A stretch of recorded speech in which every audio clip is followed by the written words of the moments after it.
Assalomu alaykum azizlarim, xayrli kun. Sizlar bilan bugun yakka jildli manti tayyorlaymiz. Bunda bizga kerak bo'ladi 400-500 gram un, tuz, tuxum, shunaqa yog'li go'shtlar, dumba va tabga ko'ra kartoshka bilan piyoz kerak bo'ladi.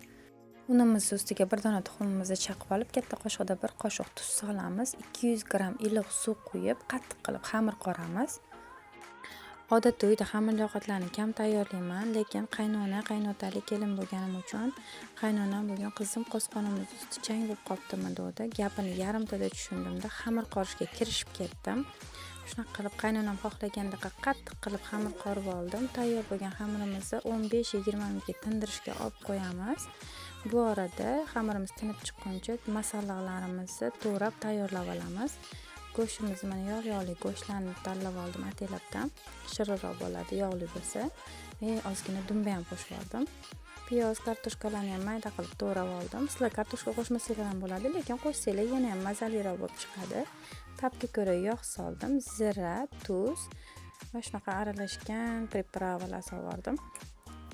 Mana tingan xamirimizni shunaqa qilib uzun qilib yoyib turib, yong'ocha qilib zuvolachalar qilib oldim.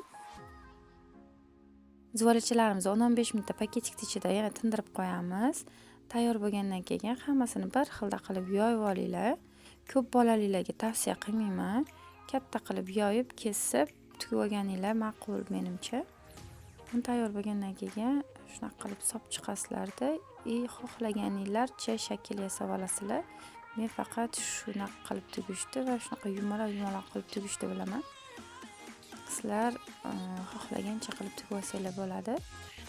Mana tayyor bo'ldi hammasi.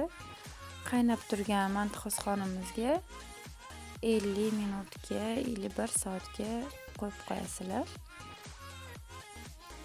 Mana azizlarim tayyor bo'ldi. Sizlarga yoqimli ishtaha.